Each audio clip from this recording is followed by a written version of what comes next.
läbipõlemise juurpõhjusest. Sind ei põleta läbi need tegevused, mida sa teed, vaid sind põletab läbi see alateadlik tunne, miks sa kogu aeg midagi teed. Inimene, kellel ei ole seda programmi, seda koodi, ta võib teha hommikust õhtuni 500 asja ja ta tunneb seejuures, et ta on täidetud.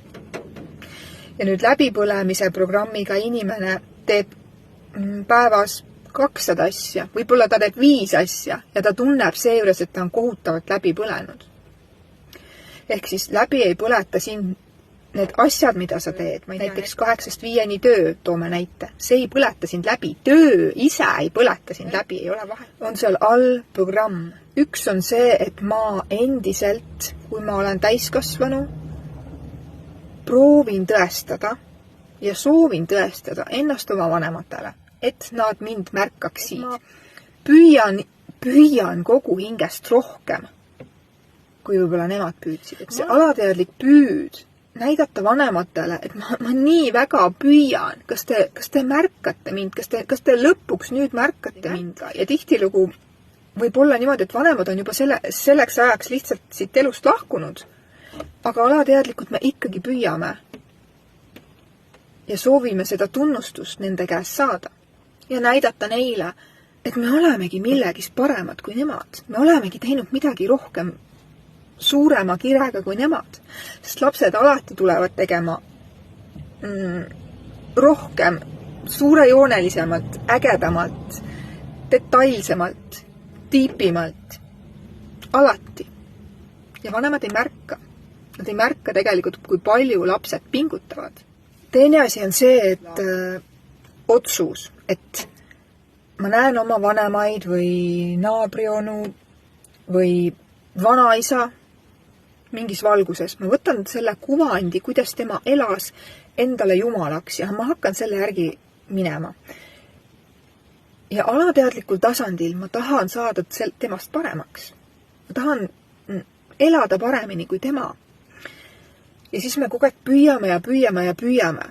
Niimoodi, et ninast on veri väljas, et saada, tunda ja olla märgatud.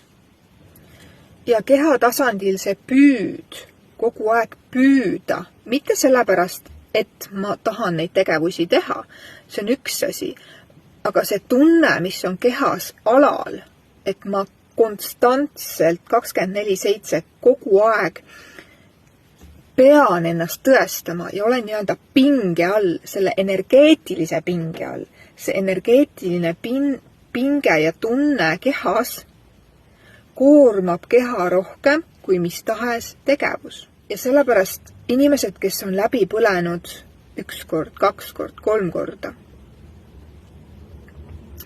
siis nad võivad teha päeva jooksul, ma ei tea, kõndida vetsu ja kõndida korra poodi ja nad on juba läbi, sest nad ei ole läbi sellest tegevusest endast, vaid sellest tundest, et ma kogu aeg 24/7 püüan olla miski ja keegi ja võistelda kellegagi ja püüda olla parem. Ja mitte sellepärast, et olla parem, vaid sellepärast, et mul on lihtsalt nii suur soov, et mind märgatakse minuna. Läbipõlejad on kogenud lapsepõlves sellist olukorda, kus neid ei ole märgatud nendena. Neid on märgatud kas asjana, esemena, lapsena, poisina, tüdrukuna, kohatäitena, lihtsalt inimesena, aga neid ei ole märgatud nende endana.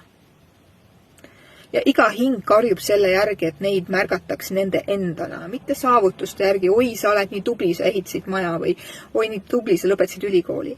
See ei ole mina, see on asi, see on kest. Kas sa oled kunagi öelnud oma lapsele või lastele? Ma armastan sind sellepärast, et sa oled sina. Jah, ühelt poolt me saame seda ise endale öelda.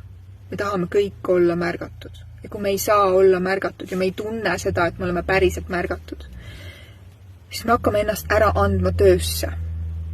Ma ei tea, erinevatesse sõltuvustesse.